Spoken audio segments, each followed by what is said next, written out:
ನೋಡಪ್ಪ, ಈಗ ನಮ್ಮ ಇನ್ಸ್ಪೆಕ್ಟರ್ ಹೊಸವರು ಬಂದಿದ್ದಾರೆ, ಯಾರು ಮಂಜುನಾಥ ಗೌಡ. ಈಗ ತನಿಖೆಂದ್ರೆ ಅವರು ಈಗ ತಗೊಂಡಿದ್ದಾರೆ.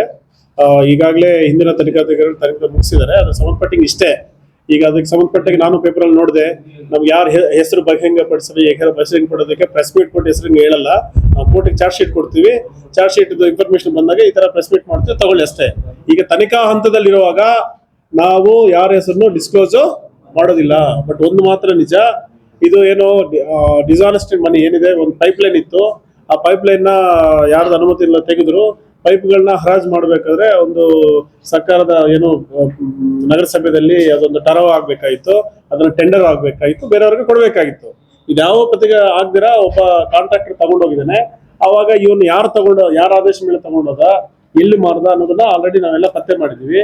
ನಗರಸಭಾ ಕಮಿಷನರ್ ರೋಲ್ ಏನಿದೆ, ನಗರಸಭಾ ಸದಸ್ಯರ ರೋಲ್ ಇದೆ, ಅಧ್ಯಕ್ಷರ ರೋಲ್ ಇದೆ. It is the subject matter of the investigation. ನಾವು ಇನ್ವೆಸ್ಟಿಗೇಷನ್ ಫಿನಿಶ್ ಮಾಡ್ತೀವಿ. ಎಷ್ಟು ದಿನದಲ್ಲಿ ಇನ್ನಾಗುತ್ತೆ? ಇನ್ನು 15 ದಿನದಲ್ಲಿ, ಒಂದು ನಿಮಿಷ, ಒಂದು 15 ದಿನದಲ್ಲಿ ತನಿಖೆ ಪೂರ್ಣ ಆಗುತ್ತೆ. ಎಲ್ಲ ವಿವರಗಳು ನಿಮ್ಗೆ ಮಾಡಿಸ್ತೀವಿ. ಯಾರು ಆರೋಪಿಗಳಂತ ನಾವು ಹುಡುಕ್ತಾ ಇದೀವಿ ಅವರೆಲ್ಲ ಆಂಟಿಸಿಪೇಟರಿ ಬೀಲ್ ತಗೊಂಡ್ಬಂದ್ರು. ಅದರಲ್ಲಿ ನಾವು ಅವ್ರನ್ನ ಕರ್ಕೊಂಬರಕ್ಕೆ ನಮ್ಮ ಕೈಯಲ್ಲಿ ಆಗಿಲ್ಲ. ಅಷ್ಟರಲ್ಲಿ ಅವರು they have got the bail. So ಅವ್ರ ಕಸ್ಟಡಿಯಲ್ಲಿ ಬಂದ್ಮೇಲೆ ಎಲ್ಲ ವಿಚಾರ ಮಾಡಿ ಮಾನ್ಯ ನ್ಯಾಯಾಲಯಕ್ಕೆ ಅದನ್ನು ನಾವು ತಿಳಿಸ್ತೀವಿ.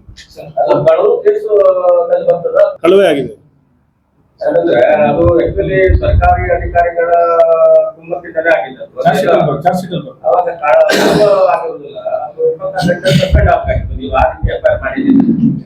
ನೋಡಿವ್ರೆ, ಫಸ್ಟ್ ಥೆಫ್ಟ್ ಅಂತಾನೆ ಕಂಪ್ಲೇಂಟ್ ಕೊಟ್ಟಿದ್ದು ನಾವಲ್ಲ. ಕಂಪ್ಲೇಂಟ್ ಕೊಟ್ಟಿದ್ದಾರೋ AC ಅವರ, ನಗರಸಭೆಯವರೇ ಕೊಟ್ಟಿದ್ದು.